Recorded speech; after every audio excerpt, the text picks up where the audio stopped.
The call that changed everything. Tuesday started like any other day. I was grading second-grade math tests when my phone buzzed with Jessica's name flashing on the screen. My sister-in-law rarely called unless she needed something, and today was no different. "Sarah, thank God you picked up." Jessica's voice was breathless with excitement. "I'm in Palm Springs with Mark. You remember Mark, right? The guy from the gym? Anyway, we decided to extend our trip through the weekend, but I completely forgot to arrange someone to feed Max. Max was Jessica's golden retriever, a sweet dog she'd rescued 2 years ago when Dylan was 6. I glanced at the family photo on my refrigerator, Jessica beaming as she hugged 8-year-old Dylan, both of them laughing at something off camera. The inscription read, "Family always comes first," in my mother-in-law's careful handwriting. "Of course, I can swing by," I said, already mentally rearranging my evening plans. "What about Dylan? Is he with your mom?" "Oh, he's fine. He's at a sleepover." Jessica's tone was casual, almost dismissive. "The spare key is under the ceramic frog by the front steps. You're a lifesaver, Sarah. I owe you big time." The line went dead before I could ask which friend Dylan was staying with. I've always believed that family helps family, no questions asked. That's how I was raised, and it's what I teach my students every day. But as I pulled into Jessica's driveway 3 hours later, something felt wrong. The grass was overgrown, newspapers piled up by the door, and when I turned the key in the lock, a wave of stench hit me like a physical blow. I know we've all caught those mysterious odors in our homes and told ourselves it's probably nothing serious. But this wasn't a forgotten piece of fruit or a dirty diaper left too long. This was something else entirely. Max appeared in the hallway and my heart sank. The usually robust golden retriever was visibly thinner, his ribs showing through his dull coat. His water bowl was bone dry, and when I checked his food dish, it was empty, except for a few scattered kibbles that looked days old. "Oh, sweetie," I whispered, immediately filling his water bowl from the kitchen tap. Max drank desperately, as if he hadn't seen water in days. That's when I heard it, a weak, barely audible whimper coming from somewhere deeper in the house. Anyone else might have dismissed it as the house settling or maybe a neighbor's television. But something in that sound made my blood run cold. I followed the sound down the hallway toward the bedrooms. The smell grew stronger with each step, and I had to cover my nose with my sleeve. Dylan's bedroom door was slightly ajar, and when I pushed it open, my heart stopped beating. Dylan lay motionless on his bed, so thin I could see the outline of his bones through his pajamas. His skin had a grayish pallor, and his breathing was so shallow I had to look closely to see his chest moving. The room was a disaster zone. Old food containers, soiled clothes, and the overwhelming smell of urine and neglect. But it was what I saw on the nightstand that made my knees buckle. A bottle of children's sleep medicine sat next to a handwritten note in Jessica's familiar cursive. "If he gets fussy, give him 2 teaspoons. More if needed to keep him quiet." This wasn't an accident or a momentary lapse in judgment. This was systematic abandonment of a child. Dylan's eyes fluttered open, focusing on me with an effort that seemed to drain what little energy he had left. His voice was barely a whisper. "Aunt Sarah, you came back. I knew someone would come back for me." Those words hit me like a sledgehammer. Come back? How long had this precious boy been lying here alone? I wanted to scream, to rage, to demand answers from someone, anyone. But Dylan needed immediate help, and every second counted. I scooped him up, shocked by how little he weighed, and carried him to my car while calling 911. "This is Sarah Mitchell. I need an ambulance at 847 Maple Street. I found an 8-year-old child in critical condition, severe dehydration, and possible drug-induced unconsciousness." As we waited for the paramedics, Dylan drifted in and out of consciousness. But in one lucid moment, he gripped my hand with surprising strength and whispered, There's a video on my tablet, under the bed." What I found on that tablet would change everything I thought I knew about my sister-in-law and the family we'd tried so hard to support. The evidence unfolds. The ambulance arrived within 8 minutes, though it felt like hours. As the paramedics worked on Dylan, inserting an IV and checking his vitals, I retrieved the tablet from under his bed. My hands were shaking so badly I could barely swipe the screen. The video was dated 5 days ago.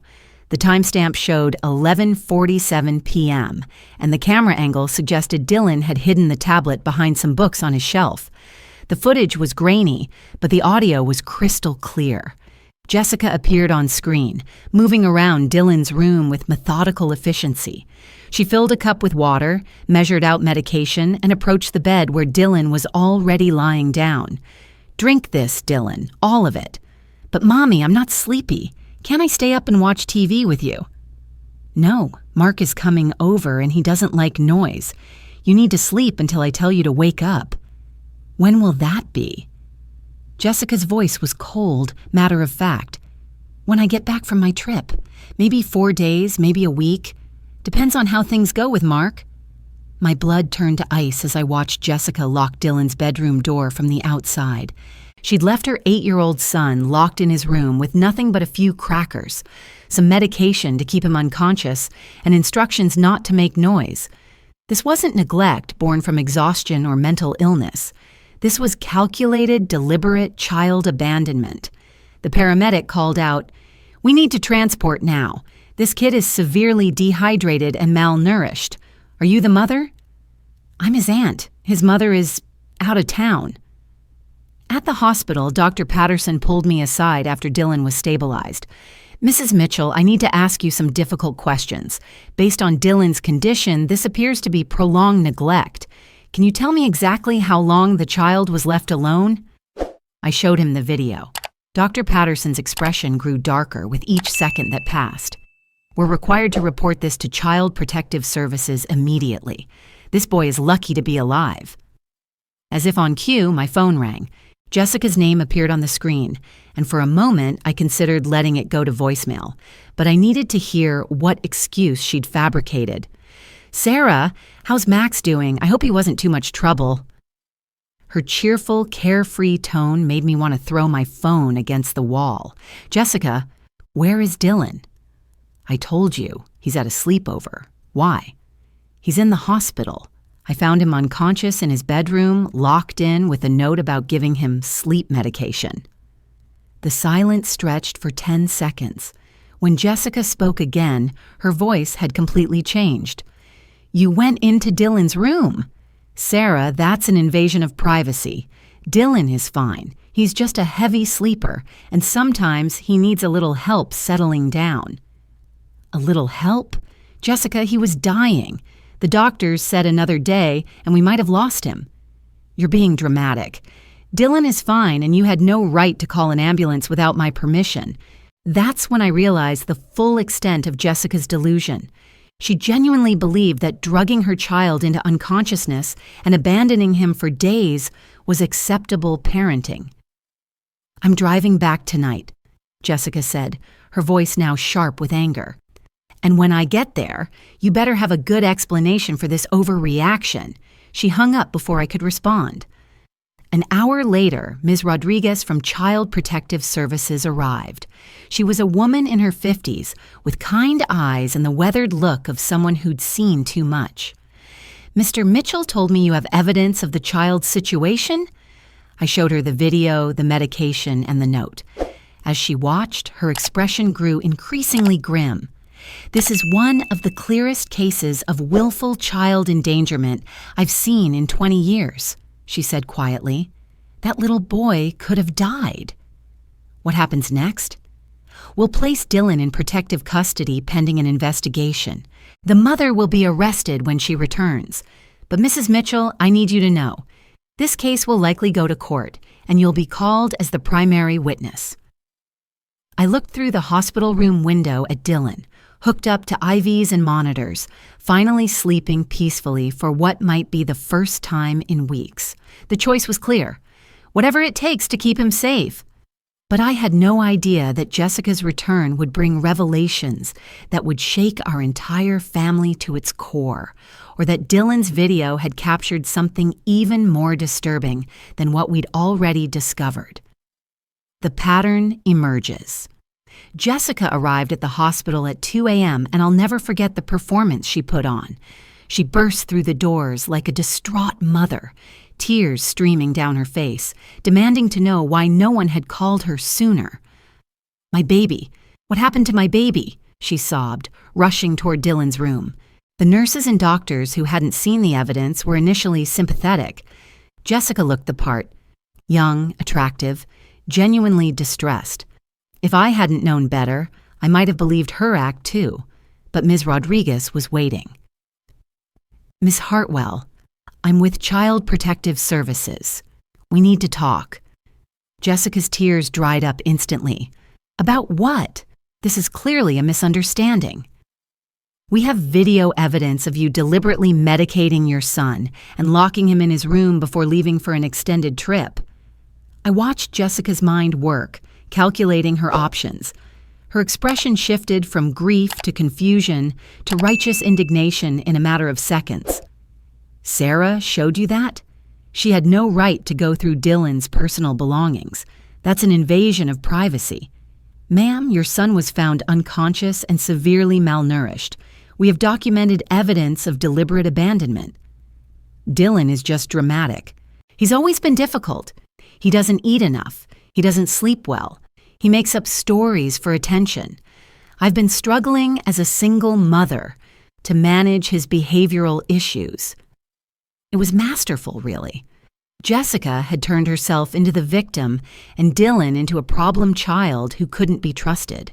I've since learned that this is textbook narcissistic parenting behavior. The child becomes the scapegoat for everything wrong in the parent's life. But Ms. Rodriguez had seen this playbook before. "Ma'am, your son weighed 15 pounds less than he should for his age and height. This indicates prolonged nutritional neglect, not behavioral issues. He's a picky eater. I can't force-feed him." That's when Dylan woke up. Seeing Jessica, his reaction wasn't relief or joy. It was fear. He actually tried to pull the hospital blanket over his head. "Please don't take me home," he whispered to the nurse. "I'll be good. I promise I'll be quiet." Jessica's mask slipped for just a moment, and I saw something chilling in her eyes. Not love, not concern, but annoyance. Dylan was embarrassing her in front of strangers. Over the next 3 days, as Dylan regained his strength, the full scope of Jessica's treatment became clear. She'd been using medication to control him for over a year, not just during her trips. When Dylan was difficult, which apparently meant asking for food, wanting attention, or making any noise while her boyfriend was over, Jessica would drug him into compliance.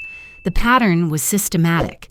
Jessica had trained Dylan to believe that his basic needs were inconveniences, that expressing any discomfort or unhappiness made him a bad kid, and that love was conditional on his complete invisibility. Dr. Sarah Chen, the child psychologist assigned to Dylan's case, explained it to me. Dylan has been gaslit into believing that asking for food, water, or affection makes him selfish. He's learned to survive by making himself as small and quiet as possible. How long can a child endure this before permanent damage occurs? Physically, he'll recover. Emotionally, that depends on what happens next. Dylan's recovery wasn't just medical, it was educational.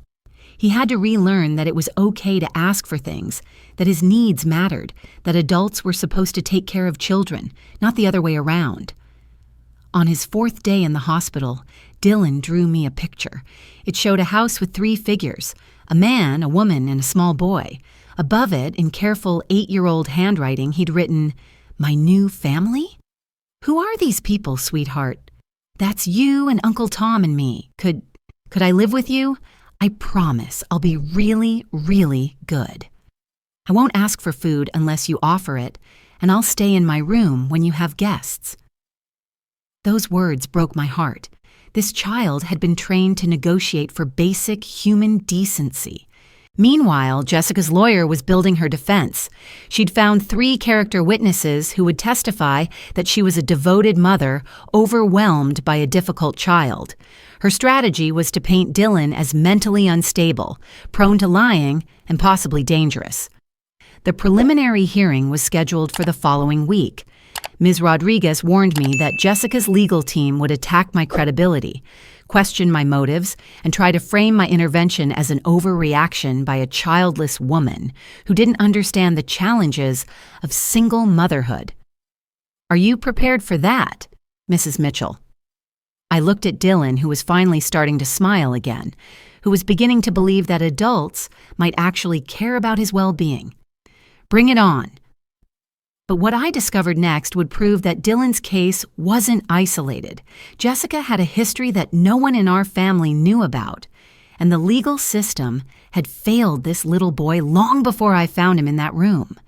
What I discovered in the following days would shatter everything I thought I knew about Jessica and reveal a pattern of behavior that had been hiding in plain sight for years. Ms. Rodriguez returned to the hospital with a thick file folder that she placed carefully on the conference room table. Her expression was grim as she opened it, revealing a stack of documents that made my stomach turn. "Mrs. Mitchell, we've uncovered some disturbing information about Dylan's situation.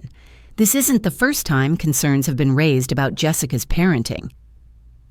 The first report dated back 18 months. A neighbor had called the anonymous tip line after hearing Dylan crying for hours at night and seeing him alone in the yard at unusual times. The caseworker had made a single visit, found the house clean and Jessica cooperative, and closed the file after Jessica explained that Dylan had sleep issues and liked to play outside. "But look at this," Ms. Rodriguez pointed to a medical report. 3 weeks after that visit, Dylan was brought to the emergency room for a fall down the stairs. The attending physician noted that his injuries were inconsistent with the story Jessica provided. My hands trembled as I read the doctor's notes. Patient presence with bruising patterns more consistent with restraint injuries than accidental fall. Mother defensive when questioned about home safety measures. The second report came from Dylan's school 6 months later. His teacher had noticed dramatic weight loss, frequent absences, and concerning behavior changes. Dylan had started hoarding food from his lunch, hiding crackers in his backpack, and falling asleep at his desk regularly. "The school counselor called it in," Ms. Rodriguez continued, but Jessica arrived with medical documentation claiming Dylan had a rare metabolic disorder that caused weight fluctuations and fatigue. She provided letters from a doctor in another state. I felt sick. Were the letters legitimate? "We're still investigating, but the doctor's office has no record of treating Dylan. We believe the documents were forged." The most disturbing report came from just 2 months ago. A family friend had contacted CPS after witnessing Jessica force Dylan to take medication when he complained of being hungry. The friend reported that Jessica had said, "If you can't be grateful for what you have, then you don't deserve to be awake to complain about it." "What happened with that report?" Ms. Rodriguez's jaw tightened. The caseworker was new, inexperienced. Jessica convinced her that the witness was jealous and vindictive. Apparently, there had been some romantic drama involving Jessica's boyfriend. The case was closed without a proper investigation. Each failed intervention represented a missed opportunity to save Dylan. The system designed to protect children had failed him repeatedly, and Jessica had learned to manipulate that system with increasing sophistication.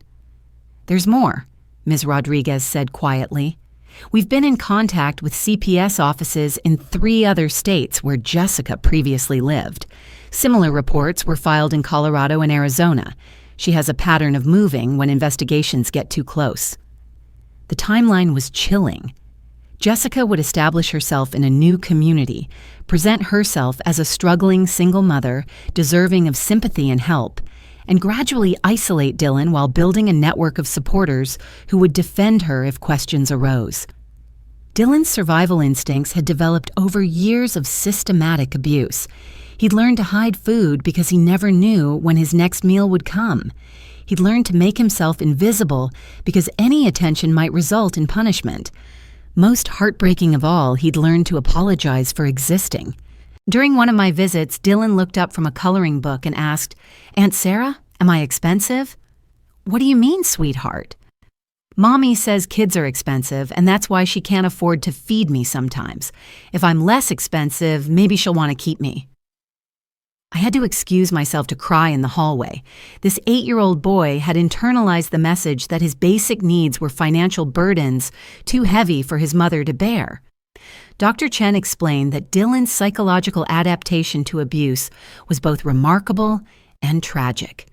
He's developed hypervigilance and people-pleasing behaviors that helped him survive, but these same coping mechanisms will make it difficult for him to trust that adults can be consistently safe and nurturing. That evening, Jessica called me. Her voice had lost all pretense of motherly concern. "I know what you're trying to do, Sarah. You want to steal my son." "Jessica, Dylan nearly died because you left him locked in a room for days." "He's dramatic. He exaggerates everything. You don't understand what it's like raising a child with his issues." "What issues?" "He's a sweet, intelligent boy who wants love and basic care. He's manipulative. He's learned how to get sympathy from bleeding hearts like you. Dylan plays the victim because it gets him attention." The projection was stunning. Jessica was describing her own behavior while attributing it to her 8-year-old son. "The court will see through your little rescue fantasy," she continued. "I'm his mother, I have rights, and Dylan will tell them that he wants to come home, because he knows what happens to kids in foster care." That threat sent chills down my spine. Was Jessica planning to coach Dylan to lie in court? The preliminary hearing was scheduled for Monday morning. Tom and I spent the weekend preparing our home for the possibility that Dylan might come to live with us permanently. We converted our guest room, bought books appropriate for his age, and tried to imagine how to help a traumatized child heal. On Sunday evening, Dylan asked if he could call us Mom and Dad. "You don't have to decide anything right now, sweetie. Let's just take things one day at a time." "But I want to. You take care of me like real parents do." His simple words carried the weight of years of neglect and the hope of a different future. What we didn't know was that Jessica's legal team had discovered Dylan's hidden tablet, and they were preparing to use his own survival recordings against him in court. Judge Patricia Hendricks had presided over family court for 15 years, and her reputation for protecting children's interests preceded her. Jessica's lawyer, Mr. Davidson, was known for aggressive tactics and creative interpretations of parental rights law. The courtroom felt charged with tension as Jessica took the stand. She dressed conservatively, pulled her hair back, and wore minimal makeup, the picture of a responsible, overwhelmed single mother. "Ms. Hartwell," her lawyer began, "please tell the court about your relationship with your son." "Dylan is my whole world. Everything I do is for him. Yes, I made a mistake leaving him alone for too long, but I was trying to build a stable relationship so I could provide him with a father figure. Sometimes, as a single parent, you have to make difficult choices." It was a masterful opening. Jessica positioned herself as sacrificing for Dylan's benefit while subtly introducing the narrative that she was being persecuted for a single error in judgment. "Can you explain the medication found in Dylan's room?" "Dylan has always struggled with anxiety and sleep issues. The pediatrician recommended melatonin to help him establish a healthy sleep schedule. I may have given him more than recommended because he was particularly agitated that night, but I was trying to help him rest." Mr. Davidson then played a calculated card. "Your Honor, we'd like to introduce evidence that Dylan has a history of creating false narratives for attention. We have recordings from his tablet that show him rehearsing dramatic scenarios and coaching himself on how to appear more sympathy." My heart stopped. They were going to twist Dylan's survival documentation into evidence of manipulation. The prosecutor, Ms. Chen, objected immediately. "Your Honor, those recordings document a child's attempt to protect himself and record evidence of abuse. Using a victim's survival strategies against them is unconscionable." But the damage was starting. Davidson continued, This child has learned that dramatic presentations of distress result in attention and resources. Mrs. Hartwell is not perfect, but she's being manipulated by a troubled child who has learned to weaponize the system against his mother. When Dylan took the stand, he was barely visible behind the witness chair. Judge Hendricks spoke gently. "Dylan, you just need to tell the truth about what happened. No one will be angry with you no matter what you say. My mommy gave me medicine so I would sleep while she was gone. I got really thirsty, but my door was locked and I couldn't get water." "How long were you in your room?" Dylan's voice was barely audible. "I don't know. It was dark a lot of times. I counted 5 sleeps, but maybe I forgot some." Davidson's cross-examination was brutal. "Dylan, do you sometimes make up stories to get attention?" I don't know." "Did you make videos on your tablet where you pretended to be sad to get people to feel sorry for you?" Dylan started crying. "I was scared. I wanted someone to know where I was. But you were pretending to be more scared than you really were, weren't you?" Ms. Chen objected again, but Dylan's confidence was shattered. I don't know." Jessica's supporters testified that she was devoted to Dylan, that she struggled with his behavioral issues, and that removing him from his mother would be traumatic. They painted a picture of a community rallying around an imperfect but loving parent. But then, Dr. Patterson took the stand and changed everything. "Your Honor, in 30 years of emergency medicine, I have never seen a case of accidental neglect that resulted in the systematic physical deterioration we observed in this child. Dylan's condition was consistent with prolonged intentional deprivation. Can you elaborate?" The child's muscle mass loss, dehydration levels, and psychological responses indicated weeks or months of intermittent starvation and isolation. This was not a single incident of poor judgment. It was a sustained pattern of abuse. The medical evidence was damning, but Jessica's lawyer had one more card to play. "Dr. Patterson, isn't it true that children with certain psychological disorders can induce these physical symptoms through self-harm behaviors, like refusing to eat or drink?" It was a desperate attempt, but it planted a seed of doubt. The hearing recessed for lunch, and Ms. Rodriguez pulled me aside. "The judge is struggling with this.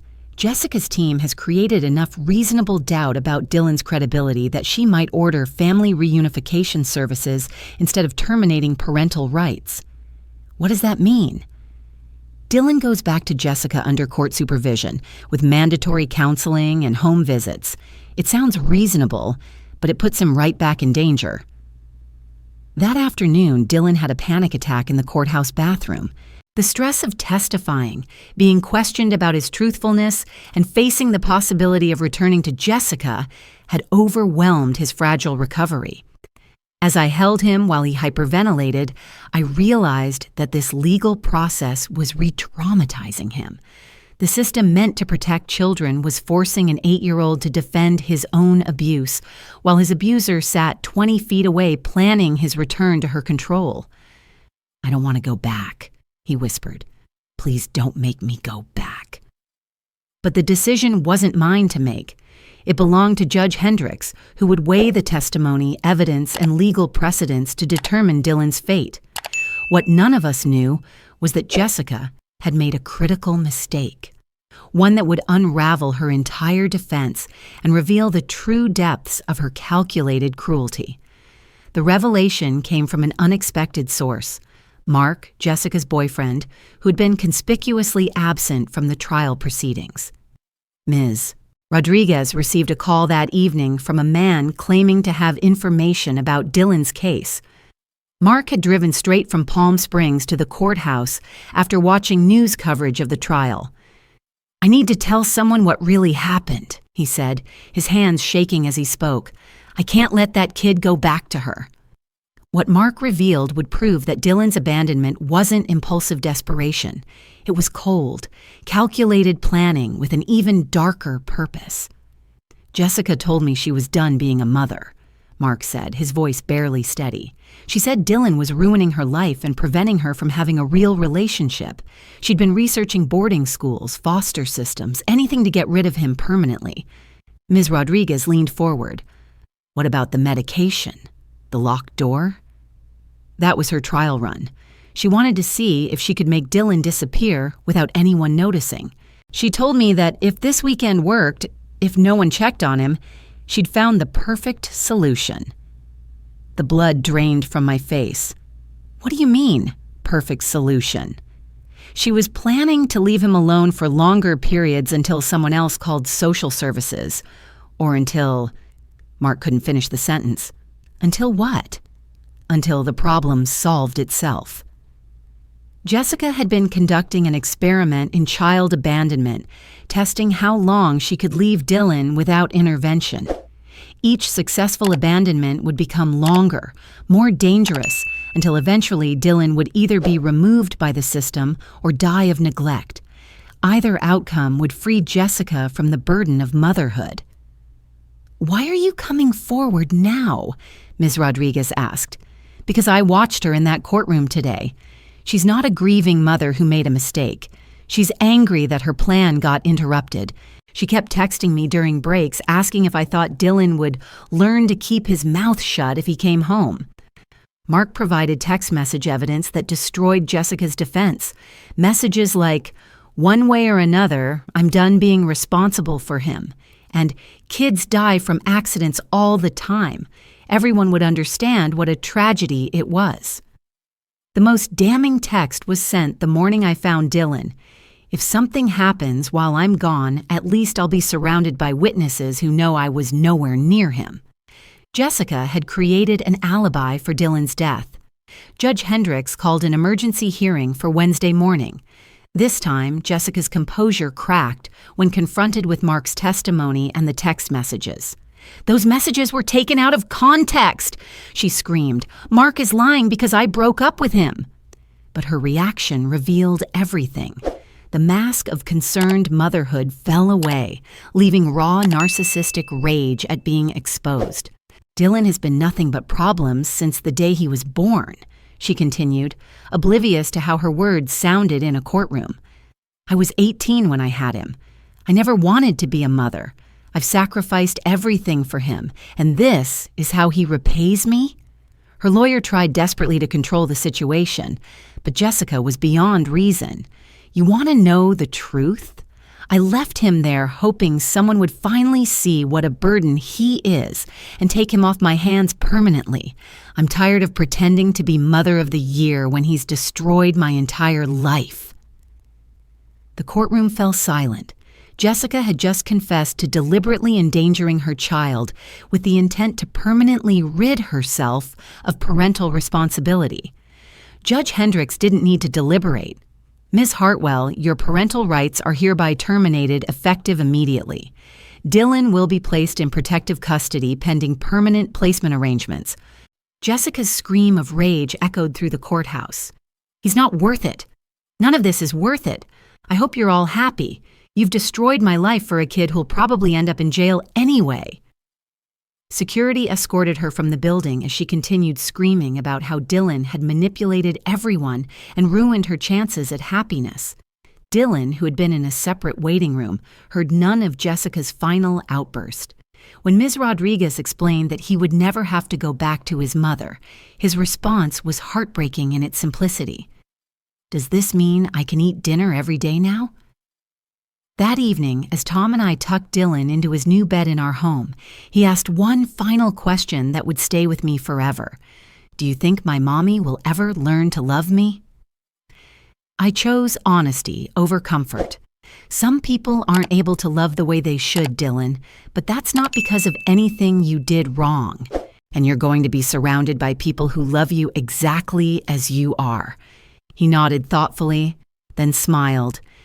The first genuine, unburdened smile I'd ever seen from him. "Can I call you and Uncle Tom Mom and Dad now?" "We'd love that." As I turned off his bedroom light, Dylan called softly, "Mom, thank you for saving me."